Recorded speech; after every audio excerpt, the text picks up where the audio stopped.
નમસ્કાર. આજના આ ખાસ વિશ્લેષણમાં તમારું સ્વાગત છે. આજે આપણે વાત કરવાના છીએ એક એવી ઐતિહાસિક 134 કિલોમીટર લાંબી રેલ કોરિડોર યોજનાની જે માત્ર બે શહેરો વચ્ચેનું અંતર ઘટાડવા પૂરતી સીમિત નથી. આ પ્રોજેક્ટ ભારતની વિકાસ યાત્રા અને ઇન્ફ્રાસ્ટ્રક્ચરમાં એક નવા જ યુગની શરૂઆત છે. આ માત્ર લોઢાની પટરીઓ નથી, પણ ભવિષ્યની અર્થવ્યવસ્થા અને ઉદ્યોગની દિશા નક્કી કરનારી એક સચોટ બ્લુપ્રિન્ટ છે. તો ચાલો સીધી જ વાત પર આવીએ. 48 આ કોઈ સામાન્ય આંકડો નથી હો.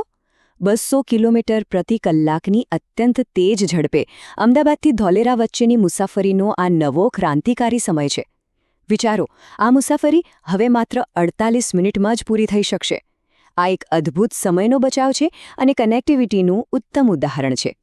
પણ અહીં એક બહુ મોટો સવાલ એ થાય કે શું એમ માત્ર એક નવી ટ્રેન લાઇન છે કે પછી ભારતની અર્થવ્યવસ્થાની કાયાપલટ કરનાર એક મોટો ગેમ ચેન્જર પ્રોજેક્ટ?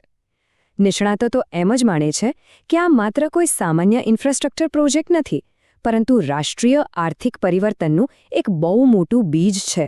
આની સકારાત્મક અસરો માત્ર બે શહેરો પૂરતી જ નહીં, પણ સમગ્ર અર્થતંત્ર પર પડવાની છે.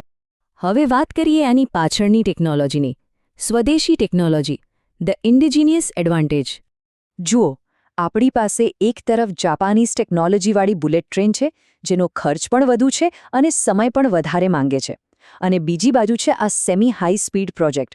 બંને વચ્ચે મોટો ફરક એ છે કે આ પ્રોજેક્ટ 100% આપણો પોતાનો, એટલે કે સંપૂર્ણપણે સ્વદેશી છે. સાથે જ એ ખર્ચમાં ઘણો સસ્તો છે અને ભવિષ્યમાં આસાનીથી અન્ય રાજ્યોમાં પણ લાગુ કરી શકાય એવો છે. આપણે આ ટેકનોલોજી પર પૂરો કંટ્રોલ રાખી શકીએ છીએ. તમને થશે કે આ સતત 200 કિલોમીટરની સ્પીડ આખરે મેઇન્ટેન કઈ રીતે થશે?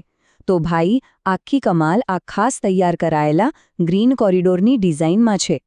વિચારો, આખા ટ્રેક પર કોઈ જ વળાંક નહીં હોય, વચ્ચે કોઈ લેવલ ક્રોસિંગ પણ નહીં આવે, અને સૌથી મોટી વાત, માત્ર એક જ પ્રકારની હાઈ સ્પીડ ટ્રેનો માટે આ ટ્રેક રિઝર્વ રહેશે, જેનાથી ઝડપ પર બ્રેક મારવાની ક્યાંય જરૂર જ નહીં પડે.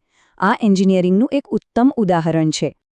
ચાલો હવે આ આખા રૂટની કલ્પના કરીએ. મુખ્ય કેન્દ્રોનું જોડાણ.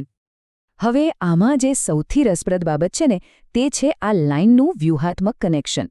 Ahmedabad, Dholera, special investment region એટલે કે SIR, નવું ઇન્ટરનેશનલ એરપોર્ટ અને Lothal national maritime heritage complex.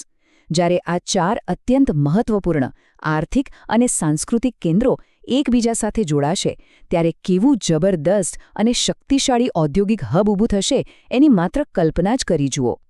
પણ આ બધું જમીન પર ઉતારવું એટલું આસાન નહોતું. સ્થાનિક સ્તરે જમીન સંપાદન અને વેપાર કરવાની સરળતાનું કહેવાતું ગુજરાત મોડેલ આ પ્રોજેક્ટ માટે બહુ મહત્વનું સાબિત થયું છે. વહીવટી સરળતા અને નીતિઓના યોગ્ય અમલીકરણના કારણે જ આટલી ઝડપથી જમીન સંપાદન કરવાનું અને ટ્રેક નાખવાનું કામ સરળ બન્યું છે.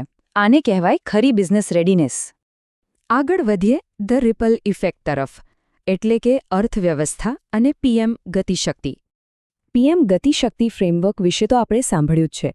આ પ્રોજેક્ટ એના બહુસ્તરીય આયોજનનું એક એકદમ પરફેક્ટ ઉદાહરણ પૂરું પાડે છે. તે માત્ર એક રેલવે લાઇન નથી બનાવતું, પરંતુ આખા કોરિડોરને એક સંપૂર્ણ ઔદ્યોગિક ગ્રોથ એન્જિનમાં ફેરવવાની અને રોજગારીની વિશાળ તકો ઊભી કરવાની માસ્ટર પ્લાનિંગ છે. આનાથી જ સાચું આર્થિક એકીકરણ શક્ય બનશે.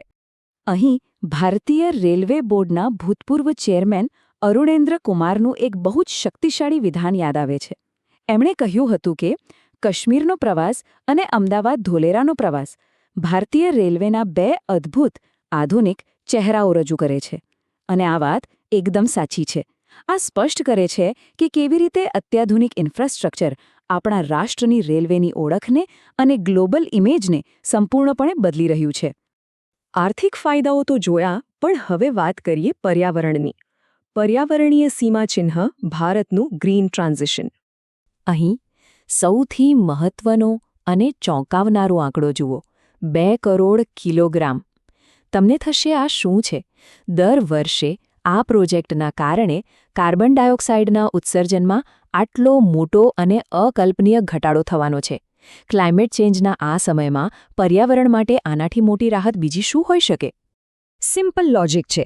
જ્યારે હજારો ડીઝલ વાહનોની જગ્યા આ 100% ઇલેક્ટ્રિફાઈડ અને કાર્બન ન્યુટ્રલ રેલવે ટ્રેક લેશે ત્યારે પ્રદૂષણ તો ઘટશે જ. આ પ્રોજેક્ટ પર્યાવરણ મંત્રાલયના ડીકાર્બનાઇઝેશન લક્ષ્યાંકો અને ભારતના નેટ ઝીરો મોબિલિટી વિઝનને ગજબની સ્પીડ આપવાનો છે. આને કહેવાય વિકાસ અને પર્યાવરણ વચ્ચેનું પરફેક્ટ સંતુલન. અને અંતે હવે વાત કરીએ ભવિષ્યની ઝલક. પિક્ચર અભી બાકી હૈ. સાચું કહું તો આ 134 કિલોમીટર લાંબો પટ્ટો તો માત્ર એક ટ્રેલર છે. આ એક સંપૂર્ણપણે ચકાસાયેલ અને ભવિષ્યમાં વિસ્તારી શકાય તેવી 100% સ્વદેશી બ્લુપ્રિન્ટ છે. એકવાર આ મોડેલ અહીં સફળ થઈ જાય ત્યારબાદ તે સમગ્ર દેશમાં મોટા પાયે આવા હાઈ સ્પીડ ઇન્ફ્રાસ્ટ્રક્ચર અને સ્વદેશી R&D રોલઆઉટ માટેનો મુખ્ય આધાર બની જશે. તો આજના આ વિશ્લેષણના અંતે એક બહુ જ મહત્વપૂર્ણ અને વિચારવા જેવો પ્રશ્ન એ થાય છે કે ભારતના અન્ય કયા પ્રદેશો અને શહેરો આ સ્વદેશી હાઈ સ્પીડ ક્રાંતિ માટે તૈયાર બેઠા છે?